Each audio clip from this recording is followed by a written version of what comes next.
Monster Hunter World has been out for 6 years at this point, and for some reason, there's way more people playing Monster Hunter World now than there are Monster Hunter Rise players. I've been watching the Steam chart showing how many concurrent players there are on Monster Hunter World and Monster Hunter Rise. For like 6 months now, as of recording, there's about twice as many players playing Monster Hunter World as there are playing Monster Hunter Rise. Why? It's just surprising to me. This video is not a is World better than Rise or vice versa. It's only trying to look at the data that we have, that there's a big exodus of players who are returning from Rise to World. And I want to look at why that might be the case. First off, Monster Hunter World has really meaningful combat. And I think that matters so much because it's a combat game. The game is called Monster Hunter. It is a game about hunting. If you don't have meaningful combat in your combat-focused game, you're gonna lose players over time. That's what they're expecting to do in that game. And there's something between Monster Hunter World and Monster Hunter Rise where the combat has changed. In Monster Hunter Rise, from what I understand, the combats are really zippy and quick. You just are weightless. You fly around all over the place. You're doing all these crazy things with your weapons. And though that's appealing and awesome, it doesn't feel the same as Monster Hunter World does. Doesn't mean there's anything wrong with either two, but Monster Hunter World has this really interesting feel in combat where your weapons they're heavy. They have heft. The time to do attacks, like, it's big. That's not true for every single weapon, but for the most part, the weapons take time to hit. And when you hit, oh man, it's such a good feeling when you hit. I just think there's something there in Monster Hunter World with the combat that makes it feel so much more satisfying to go out on hunts. There's something in Monster Hunter World with how the weapons swing and with how they hit and the satisfaction you feel from taking down monsters with these hulking weapons. It just feels so good. And I think that's a big reason why people are coming back to World. There's just a good feel there when you're doing combat. Also with World, there's this really great ecology. The atmosphere is just amazing in World. There's all these critters running around, and you've got things that you can do and see everywhere. It's not just these hallways or these stages where you fight monsters. It feels like you're out on a hunt and you're in their area and you're gonna go take them out. Everywhere you look, there's vegetation all over the place, and stuff flying all over the place, and sounds and everything. It feels like you're out in nature, and that's such a good feeling when you're playing video games, to be immersed in the game. You also have this feeling of being a researcher in Monster Hunter World. You're part of a team that's trying to explore the environments around Astera and Celiana, and you're out collecting data, you're tracking monsters, and I don't know, there's just something cool about feeling like a researcher and going out and tracking stuff and finding things. It's awesome to have a goal in the game besides chasing down monsters and hunting them. I just really enjoy that. The immersion of the game, I know I briefly mentioned it with the environments and all that stuff, but you really do feel like you're in the game. I've had that feeling often when I play World, where you just get sucked in so easily, and it's hard to break it. There's only been a couple times in my experience in the game where monsters haven't acted like I would assume they would, and that breaks immersion pretty quick. But 99% of the time, you're in the game and things are happening, and it feels like you're in a world, even though it's a pixelated world. It's a fantasy world. On top of that too, the music in Monster Hunter World is just incredible. I miss it right now because when I record videos for YouTube, I have to turn the in-game music off so I can get better recordings for you guys to watch. And the music is just so good. It's so captivating when you're in a hunt. It hypes you up and it makes you feel how the creators want you to feel against that monster. I actually find myself listening to the Monster Hunter World soundtrack when I'm not playing the game now because I miss the music so much. So it's not just that the music's good, even though it is. The music's fantastic. But it has the feel that it's supposed to when you're in areas. When you're walking through the Wildspire Wastes and that track is playing, you feel like you're walking through the desert. When you're like slinking around the Rotten Vale and there's this little clever music going on, it's just got a great feel to it. I don't know what else to say. I use the word feel a lot, but it feels really good. I think all those reasons together is why players are coming back to World for Rise. I think that there's a feeling there that's missing in Rise, potentially. It's giving players a reason to come back to World and give it another play. Now, despite the obvious that these games are not real, it feels realistic. Monster Hunter World treads this line between realistic and fantasy, where the things you're doing in game, it seems like what you do could happen.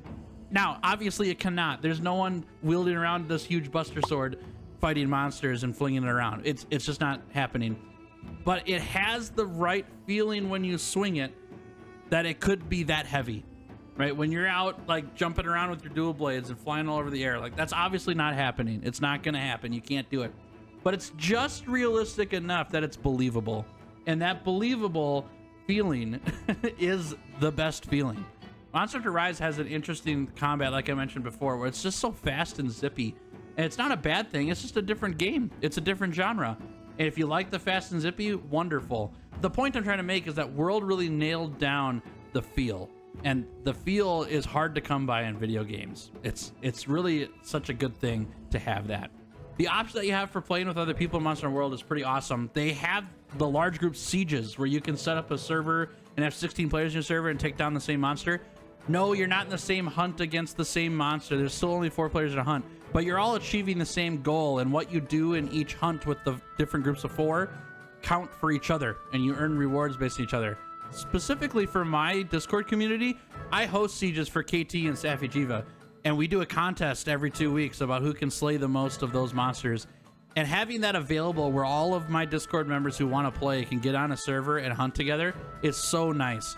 I think Rise is missing out on the siege content. I've heard lots of people in my community mention that they'd really like to have sieges in Rise. I hope that the next game has sieges. That would be fantastic. Also, the guiding lands in Monster Hunter World, it gets a bad rap in some cases. I hear it called the grinding lands all the time, and the word grind just doesn't sit well with me. It makes me feel like I'm doing a chore, or that there's just nothing else I can do except doing the same repetitive thing over and over again. That just isn't fun for me. But I don't think the Guiding Lands is that. I think the Guiding Lands is a really cool way to condense Monster Hunter down to a small framework. And you get to do what you do in Monster Hunter quickly.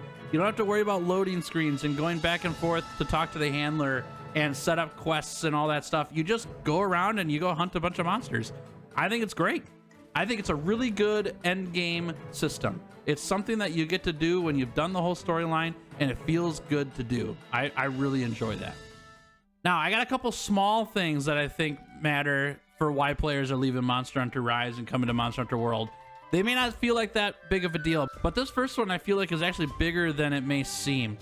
Your character, your hunter, the silent, nameless hunter that you have in Monster Hunter World, gives you more connection to your own hunter. It's that feel again. It keeps coming up, right? You feel like you're in the game and you are the hunter. They have all of these things as you go through the storyline where the handler's talking to you or the commander's talking to you and giving you like props. They're encouraging you. They're giving you great words. They call you like confident, and they call you powerful and, you know, sure-headed and all that stuff. And every time I hear those, I'm like, you know what? I am that. It makes me feel like I did the things in the game, because I did, you know? I don't know why that matters, but to me it matters such a big deal. The silent, nameless hunter is huge in Monster Hunter World. They even have a soundtrack named after it, the Nameless Hunter. It matters in Monster Hunter World that you're that character, that you're in the game. There are other games where they do the silent, nameless main character, and there's something there. Like every time I play those games, I feel like I'm that character. It's just pulled off really well, and World did it in just a bigger fashion, in a better way. I think there's something to be said about how Monster Hunter Rise was created for the Switch as well. The Switch is a great system, and it's really cool that you can take Monster Hunter on the go with you. But the fact that that's the newest game in the series, but it's designed for a handheld and then ported to PC and consoles, I think it's starting to catch people. I think they like the new experience of Rise because it's a new game and has new stuff. But once the newness wore off, you start to see the holes in the hardware. And Monster Hunter World was able to do more with the hardware available to them.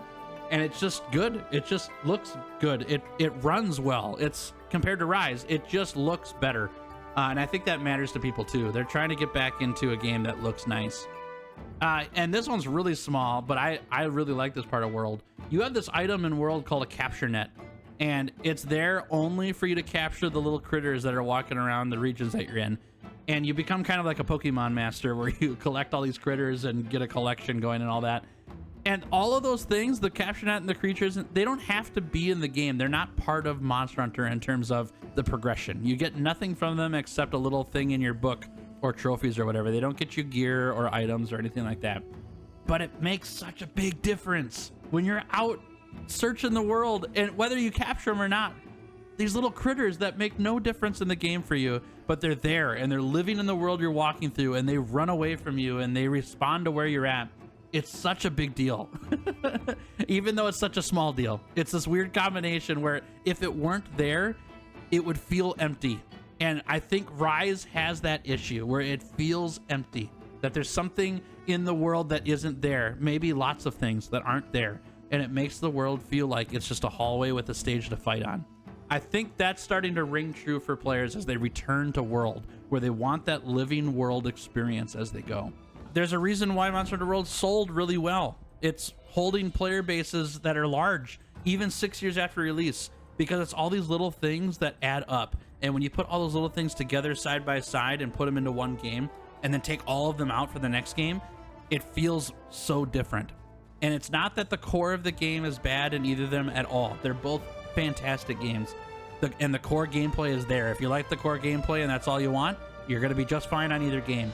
But when you start adding these little things in, the environment, the music, the little critters, right, the silent nameless hunter, all that stuff, it adds up and it makes the experience so much greater. And that's where the players are coming to. They're coming back to that because they want all that stuff added together.